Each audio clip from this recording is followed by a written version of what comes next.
What's up, Hobby Maniacs? Rob Bear here today with a look at the new exciting Curse of the Wulfen supplement for Warhammer 40k. So this is it. This is what all the excitement's been about, ushering in a whole new era of 40k goodness for 2016. You got demons, you got space wolves, you got sweet ass fluff background in this thing. The storyline's advancing, but don't get it twisted. There's a lot of folks out there, saying all this stuff about end times 40k and the sky's falling and it's gonna get Age of Sigmar. But yeah, there's a lot of credible folks not saying anything. So the uncredible folks are saying a lot of things out there. Don't get it twisted. People with not a lot of credibility right now are saying some dumb shit, and don't listen to the naysayers. Listen to the folks that are staying positive and doing the things that help out the hobby, and not the folks that aren't. So first off, just a quick overview before we get on into it. Generally what we do, if you're new to the channel with these things, is we take a look, we do a brief overview of the book, kind of like what's coming in it, and also just like a general review of the fluff and the rules themselves. Then we break it down tactics wise and get kind of into it. Those usually take up like 1 or 2 videos, kind of depending. I don't think they're going to take up too many videos because there isn't a whole lot of rules in here, but the rules that are in here are very exciting and very, would you say spicy? I would, because I think they're going to have a more far-reaching effect than most folks think. And I would definitely expect a book 2 to come out at some point, because there's a cliffhanger in here, and we don't see stuff like that for no reason, without resolution, generally in a decent amount of time. And Games Workshop knows we all got the chip, we all got to buy stuff, so it is what it is. That being said, make sure you stay in the trenches, subscribe to this YouTube channel, check out Patreon. That is how you can help us stay ad-free on YouTube in 2016. Lots of ways for you to support the things we do here, the hobby features and things like that. Click on the link. There's also, everybody gets a free gift, a free swag. There's stuff you can get every month. Just click on the link, check it out at least once, please. It helps us do what we do here. Like I said, make sure you subscribe to this YouTube channel and check out the blog, spikybitsblog.com. Head on over to the longwar.net. That's where we do a whole bunch more features, stuff like battle reports. You get early access videos, all sorts of exclusive content. There's a whole bunch of stuff over there. Definitely check it out. It's free to try out for 7 days. Cancel it. You can get promo codes and do, to help save money on the things you buy every month. And if you cancel it, so whatever, it still helps out some of the folks that support what we do and support the hobby either way. So it's all good in the hood. Now, commercial over, getting into the actual book itself. So we have the typical, I guess I want to say this was the end times format. a little not a good thing to compare it to, but this is basically what they did for Warhammer Fantasy End Times before it switched over to the Age of Sigmar. They did a rules book and an actual fluff book, right? It did well. They sold a lot of copies of this stuff. They ported it over to 40k with the Shield of Baal series, their Exterminatus, in late 2014, and it did well. So they continued the tradition basically to the Tau books and Callion and things like that. So they kind of refined what they were doing in the Red Wog series, the whole Sanctus Reach, and into the Shield of Baal, and now we have generally this kind of format, the end times format is what I like to call it. Not necessarily because 40k is going to hit an end times and the sky's going to fall and everybody's going to burn their armies on YouTube, but because that is what they did for fantasy end times with the Archaeon and the Nurgle, the Glockian, and the Skaven. You know what I'm talking about. So that is where we're at there. So generally the narrative book is a little bit bigger. It's this particular one is 120 pages. The rules supplement itself is 88 pages, so basically a small codex size. It isn't all rules, but it does have a lot of cool stuff in here nonetheless. Now, when we start looking at all this, it comes in, the hard slip case and everything like that we saw, the hardcover versions. Haven't seen softcover versions of this stuff like they did with the End Times for Fantasy yet, but that being said, doesn't mean they won't. There is ebooks of these available as well from Black Library. I couldn't tell you the pricing. I didn't check that out because I always buy the hardcover stuff of this first. So I imagine eventually I will scoop up the ebooks. Also, one of the things we do here with the whole Patreon support is we send this stuff out to folks. So somebody's going to get this copy of this book. It comes with a little like kitty cat certificate of authenticity and all that. And, just we send it out to the supporters eventually, after I'm done doing all my reviews and things. And actually, I've got stuff here still to review, like Korvac, he's ready to go right here. I got a got to do him, got to get him all done up here soon. We got Wulfen chilling in the background here as well. So, everything we do here, we ship it on out. We got to pay for it, so we ship it out if we don't keep it and use it around the studio. So, getting back to this, so these two books right here, basically, it shows your set. It's got the great new artwork. You got the embossed cover. It's all hard cover. It's all super shiny, super slick. With the mat on one side and all that. The rules themselves are pretty interesting, and I want to save that one for last, actually. So we're gonna save that one for last. I want to talk about the fluff book because this is really interesting. It's got a lot of fluff in here. A lot of new arts. A lot of different styles of art. You can kind of see that they're getting kind of some different artists. And actually, if you look on their jobs page, they're like, hey, they're advertising for stay-at-home artists, actually. So you can work from home, you can do art, deviant art, folks, DV, whatever. So check that out. If you do art, we always like to promote folks on Spiky Bits as well, showing new art. So there's a lot of older stuff, but like I said, a lot of new art, a lot of art that's, you can tell it's different styles of folks too. So they're, back in the old days, they would have the studio, they would have, Mark Gibbons and, obviously, late artists that have passed away recently, and you got Blanche and all these other fucks, but GW's not quite like that anymore. You know what I mean? So they're kind of advancing with the times, doing all the digital stuff and things like that. And then it kind of follows the whole Callion or Monka format, where it gives you a little bit of story, and then it gives you the order of battle, like, hey, here's the Iron Hunt, here's these guys, and they're going into this particular area. There was a lot of battles on Fenris. When they realized that, hey, shit's getting real on Fenris, we need to get back to Fenris. That's the whole system, not just the planet, and kind of defend some things, and going out to different sectors and different things. And there's, they tell you the whole order of battle in here, and they kind of show you all the stuff where. Well, I guess we'll get to it, but as we go through, but you can kind of tell there's a whole bunch of different styles of art in here, and they give you particular, whole orders of battle, like whole formations and things, and they give you the breakdown, and they give you the special characters. Of course, Logan Grimnar's in here, Billy Badass himself, the Great Wolf, and there's his great company, the Kingsguard, so to speak, the champions of Fenris themselves. And, just all sorts of stuff in here. And then the story starts progressing, starts getting, more and more real as they realize basically what's going on. And then there's the Alpha Legion guys that are trying to turn Fenris into a new warp rift. And then the Grey Knights show up and they're like, hey, so about these Wulfen guys, we need to talk. And they're like, no, we don't want to talk. And they're like, well, I feel like you need all the help you can get right now because of what's going on at Fenris. And then the Great Wolf's like, huh? What's going on in Fenris? And like, oh, you don't know? Yes, we need to talk. Frustrating for the Space Wolves, right? And then there's the Rock translating out of the warp into Fenrisian space with its whole Crusade war fleet of 12 different chapters, supposedly. Looks like stuff's getting real for Fenris, and then you got the whole story in the back there, basically stuff blowing up and bombardments commencing across all of the planets in the sector, and then it gets into the different chapters and how they basically combined with the Wulfen, and then all of the different basically, these are all like formation names that are in the rule book, so they basically give you the breakdown.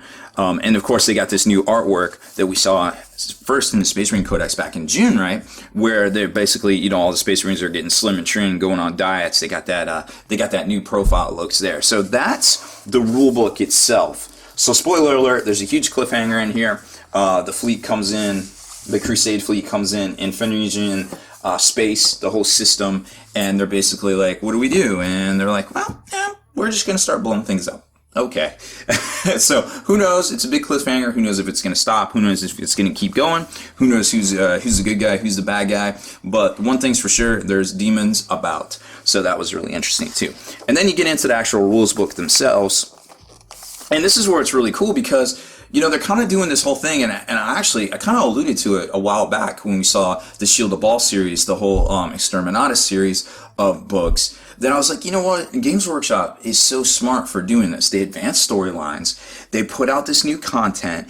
It allows them to update books. It gives them content to put into new books. Because now we've got updates to Space Wolves. We've got updates to demons, right? So now what they can do is they can be like, yo, we're going to put out, now's your chance to put out the second edition Demon Codex, right? So they run out of, whenever the print run runs out of the Demon book, they basically reprint it, bigger version, because now it's got more rules. They can charge a little bit more for it. And they're like, hey, here's the second edition Demon Codex, right? So that's what's, I mean, from a business standpoint, it makes sense for Games Workshop. From our standpoint, it's great because we get all the new collected rules over the past couple of years. Because look, if you're a Tyranid player, there's so many different rules. If you're a Tau player, there's so many different rules out there to collect.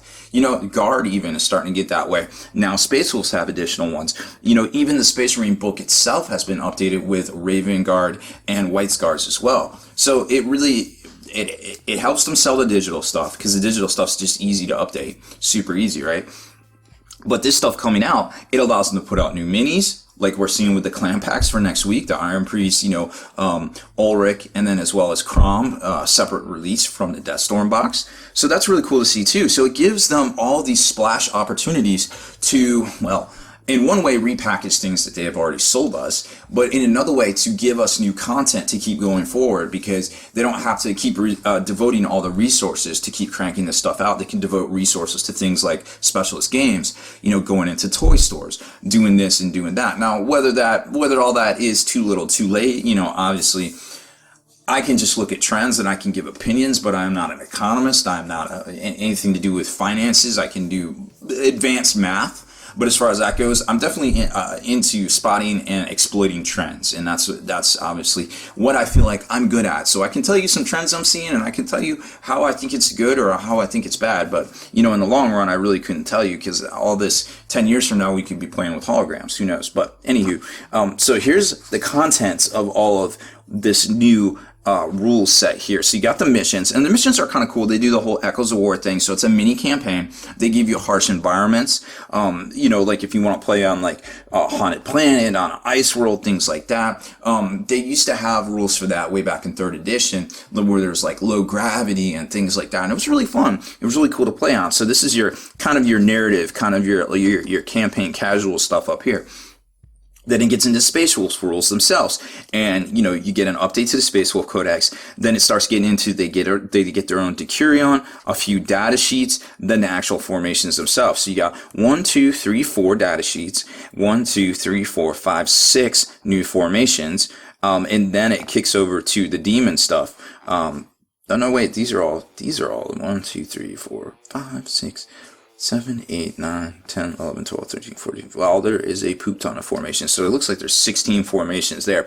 Demons didn't get quite as many. I think they only got, 6 data sheets, which literally was stuff that was already in print in White Dwarfs. And then, of course, they got, I think, like 10 formations. So, yeah, kind of interesting to see. It balances out. And, of course, all sorts of new artifacts. I think the Demons got the better shake of the stick, because they got new trait tables, new psychic powers, because all the traits, the disciplines only went up to 3. Now they got a 4, 5, and 6 on the discipline charts. Really interesting stuff. A ton of formations, and there's some saucy stuff in there, and we're going to talk about it.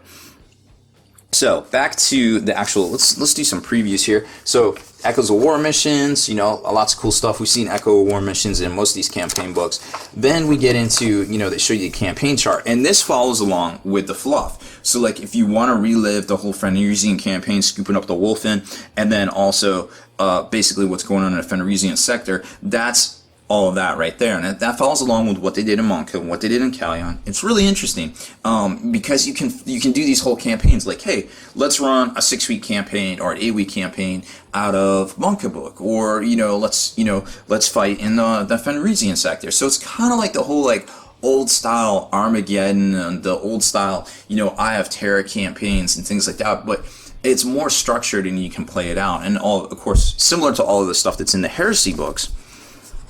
So then you get into the actual rules themselves, and like I said, we're not going to break down these rules like, you get a bunch of people in comments, they're like, yo, thanks a lot, you didn't say anything about the rules. Well, actually, I'm going to devote a bunch of videos to the rules, so come on back for that one. Here's the updates to the Space Wolf Codex, or to the Space Wolf's Codex, based on the Space Marine Codex, where they get like the 3+ benefits to like their vehicles, their motor pool right there, which is really neat. Then they get their own Decurion called the Wolf Claw Strike Force with a bunch of formations over here, which are their auxiliaries, and then you've got the commands and things like that up in here and your cores. So remember, Games Workshop also, well, I guess Imperial Armor, Forge World side, introduced a new one of these, a new battlefield role called Support, and that was in the Doom of Mara book for Imperial Armor. So who knows if we'll see some of that going forward in the Imperial Armor series. So always keep an eye out for those as well. Then we get into the data sheets, and we've seen these. Ulrich didn't really change. Crom didn't really change. The Iron Priest did change his HQ slot 20 points more, stuff like that. We'll get into all that during the rules breakdown. You got the Wulfen in here. We've seen all that. All of the formations for the Space Wolves, really cool stuff. And then it gets into the demons, and the demons are, like I said, I think they got a lot more stuff. So they got their own Decurion as well. Very, very full of potential right here. But not only that, so you got the data sheets here, and we've seen all this already. This stuff was in White Dwarf. They basically repackaged it. Be'lakor himself was a data slate from the was it the Advent calendar? I want to say it was the very first Advent calendar. I want to say it was 2013. I want to say Be'lakor's been around that long, to be quite honest, but I could be misspeaking there. But there he is, Mr. Invisibility himself. All of the formations, and then this is where it really gets interesting, because there's a lot of stuff here that the traits table. If you have the mark of a particular god, of course you can roll on the particular traits table. There's some good ones and there's some bad ones, but there's more good ones than bad ones in my opinion. And especially when you're doing Battleforge and you get the double rolls, you start getting a 1 in 3 chance to get some good stuff. Conversely, if you're taking the Tetrad and you can share your Warlord trait amongst the different ones. So theoretically, if you're a Khorne Demon Prince, but your Warlord is a Nurgle Demon Prince, and you get something that benefits Nurgle, technically it benefits them too, rules is written, which is really interesting because there's a Tzeentch one that lets you get level 1 Sorcerer. So you could have a Khorne Demon Prince that's a level 1 Sorcerer. Theoretically, I guess. I don't know. Maybe I'm reading too much into that, but I definitely got to do a lot more reading here. But these are definitely worth checking out. And then you got the Hellforged artifacts of Khorne, which are basically, if you pay for an exalted artifact of Khorne, normal. This doesn't replace anything. You still got to pay for your exalted. You still got to pay for your graders or whatever you want to take, your lessers. However, rules is written here. If Demons of Khorne have the option to take an exalted rewards, can also take a Hellforged artifact of Khorne, paying the points below, and you can only get one. So you have to be marked, you have to be able to take an exalted, then you can take a Hellforged. So it's basically, now you got, you had the blue, you had the greens, you had the blues, you had the oranges, now you got the purps. So you keep upping the tiers of gear here, and in World of Warcraft, 40k demons, I guess, so to speak. You're like, man, I gotta grind back through these dungeons and like get all this gear. Well, no, you really just buy more gear. But you're starting to make your demon princes, if you take them on demon princes, like 400, 450 points, and now you're getting into the price of Night Titans, and it's almost like, is it worth it? I don't know. I think some situations, yes, but I think some situations, question mark. And we'll get into all that in the tactical breakdown. And then in the back, not for Khorne, but for every other god, you've got a new discipline chart. And this was the old one. This was the old side. The Primaris didn't change. 1, 2, 3 didn't change. But now you have a 4, 5, 6. Pretty interesting stuff there. And then, of course, the special power ability for Tzeentch, which is Warp Fire, which everybody seems to forget. And of course, don't forget Soul Blaze as well. That's still a thing. And that's it. That's it. Pretty much the end of the rule book right there. You got the tactical objectives for Chaos Demons. And of course, there is tactical objective cards. The data cards set that you can buy. I think it's like $16. pretty good because like if you bought the old one, now you have all 6 of the cards. So it's good to have the quick reference cards. You know, sometimes I feel like I wish 40K was a little bit like War Machine in regards to that you had the little, you know, you had the little unit cards instead of having this big ass list, you know, off of Army Builder or off of Battle Scribe. You know, if I have the little card for my Fate Weaver, I can look at it and, you know, I can pick it up, I can look at it, I don't have to flip open a book. So there's a lot of folks out there like Go Boy made a bunch, you know, and things like that. And you can find them here and there, but you can definitely make a few. And it would be cool if Games Workshop did it, sold it like a pack of cards. You know, just a pack of data cards for all the units in Chaos Demons. I would buy it and make it the size so you can put it in a top loader or a sleeve or something and put it in a binder, you know, and just have a binder like in X-Wing, you know, with all your upgrade cards. You'd be like, oh, let me check. What do I want to take for demons? Oh, hey, look at Soul Grinder. Oh, okay. All right, cool. Hey, there's Karnak, you know, like, oh, I forgot about Karnak. What's he do? You know, instead of flipping through a demon book that was technically written, what, 6th edition, 5th edition? I can't even remember, man. Stuff comes so quick these days, but you know, it's definitely a little bit easier to see it in that format. I feel like maybe I'm more of a visual person. Maybe you're more of a not visual learner, but that's just my 2 cents there. So take it for what it is. So that is our overview and review of the new Curse of the Wulfen supplement for Warhammer 40K. I hope you enjoyed it. Definitely come back for the tactical breakdowns. Now those actually go out first. Those are my weekly tutorials over on the Long War. So I publish them up on there first. So you might not see those for a couple of weeks on here because they go over there. They're exclusive for a couple of weeks over on the Long War behind the subscription page. But you can always check it out for free for a week at the very least and see some of that stuff. So thanks for watching, y'all.